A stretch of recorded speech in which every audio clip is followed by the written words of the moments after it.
কেমন সন্তান? ওই যে দেখেন উসমান হাদি শহীদ হয়ে গিয়েছে সন্ত্রাসদের গুলির আঘাতে। উসমান হাদি শহীদ হয়ে গিয়েছে। তার বাবা মা কত বড় সৌভাগ্যবান, তিনি ছিলেন কোরআনের একজন হাফেজ। বাংলাদেশের 18 কোটি মানুষ তার জন্য চোখের পানি ছেড়ে দিয়ে কান্না করেছে। এমনও মানুষ আছে জীবনে তারে চোখে দেখে নাই, নামে শুনেছে উসমান হাদিরে গুলি লেগেছে, গুলি লেগেছে। সেই উসমান হাদিকে চোখে দেখে নাই, তারপরেও চোখের পানি ছেড়ে দিয়ে কান্না। আবার তার জানা যায় টাকা দিয়ে লোক নিয়ে যাইতে হয় নাই, হাজার হাজার লক্ষ লক্ষ মানুষ উসমান হাদির জানাজায় জড়ো হয়েছে, জানাজার নামাজ আদায় করেছে। এমন পরিবেশ, সমস্ত মানুষের চোখে শুধু কান্না, চোখে শুধু পানি।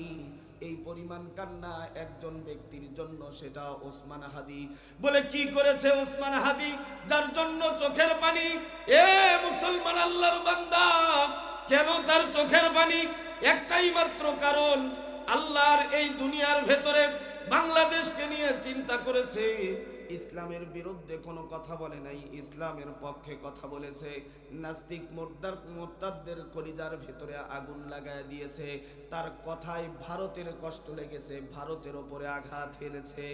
ওই যে সন্ত্রাসী গোষ্ঠী মোদি, যারা আমাদের মুসলমান ভাইদেরকে ভারতের জমিনে প্রকাশ্য নির্যাতন করে তাদেরকে দুনিয়ার থেকে বিদায় করে দিতেছে, এই সন্ত্রাসী গোষ্ঠী, জঙ্গি গোষ্ঠী, মোদির সন্ত্রাস উগ্রবাদী হিন্দুত্ব বাহিনী, যারা বাংলাদেশকে নিয়ে ষড়যন্ত্র করতে চায়, তাদের কলিজার ভেতরে আগুন লাগায় দিয়েছে ওসমান হাদি। এই যে নাস্তিক এবং মোরতাদ যারা আছে, তাদের কলিজায় আগুন লাগায় দিয়েছে, যার কারণে তারা তাকে টার্গেট করে হত্যা করেছে, খুন করেছে, তার মাথার ভেতরে বুলেট ঢুকায় দিয়েছে। গোটা বাংলাদেশের মানুষ তার জন্য চোখের পানি ছেড়ে দিয়ে কান্না করতেছে। আজও খবরে দেখলাম হাজার হাজার মানুষ ঢাকার ভিতরে শাহবাগে জড়ো হয়েছে তার হত্যার বিচার চাওয়ার জন্য। এ মুসলমান, শুধু এতটুকুই বুঝাইতে চাই, আমাদেরকে আল্লাহ তাবারক ওয়া তাআলা সন্তান দিয়েছেন, এই সন্তানকে সঠিক রাস্তা দেখাইতে হবে, সঠিক পথ দেখাইতে হবে। ছোট্ট থেকেই তাকে সঠিক পথ দেখাইতে হবে, সঠিক রাস্তা দেখাইতে হবে।